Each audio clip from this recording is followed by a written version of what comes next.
درس قرآن اگر ہم نے نہ بلایا ہوتا یہ زمانہ نہ زمانے نے دکھایا ہوتا۔ کتنے معزز تھے مسلمان، وہ معزز تھے زمانے میں مسلمان ہو کر، ہم خار ہوئے تارک قرآن ہو کر۔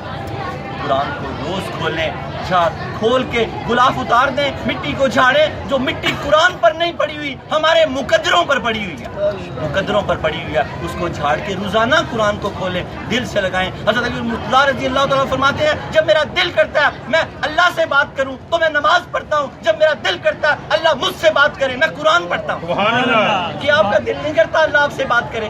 کرتا ہے نا، پھر روز قرآن کھولو۔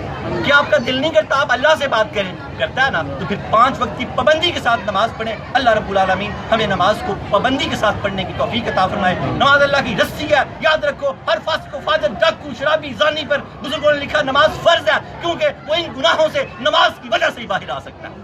یہ نہ سوچے میں سود خور ہوں تو نماز نہ پڑھوں، یہ نہ سوچے کہ میں زانی ہوں نماز نہ پڑھوں، یہ نہ سوچے کہ میں گناہ گار ہوں نماز نہ پڑھوں۔ حضرت داتا علی حجویری رحمۃ اللہ علیہ کشف المحجوب میں لکھتے ہیں اگر کوئی شخص زنا بھی کرتا ہو، شراب بھی پیتا ہو، تو وہ ایک عمل اگر چھوڑ دے گا تو اس کو اس کا ثواب ملے گا۔ یہ نہ سمجھے کہ میں دونوں کٹھی چھوڑوں گا تو پھر مجھے اس کا جو ثواب ملے گا وہ اس کو اس کے چھوڑنے کی نیکی ضرور ملے گی، وہ جو کر رہا ہے اس کا گناہ بھی ملے گا۔ کہ وہ ایسا اگر ہم میں کوئی 2 برائیاں ہیں تو ایک کو چھوڑ دے، داتا صاحب نے ہمیں کیا سمجھایا، ایک کو چھوڑ دے تو اس کا ایک کے چھوڑنے کا اجر ملے گا، یہ نہ کہ میں 2 کٹھی چھوڑوں گا یا میں اس کو نہیں چھوڑ سکتا تو اس کو بھی نہ چھوڑوں، ایسا نہیں ہے، چھوڑنے کا اس کو اجر ملے گا۔ اللہ رب العالمین ہمیں اپنے درس کو سمجھنے کی توفیق عطا فرمائے۔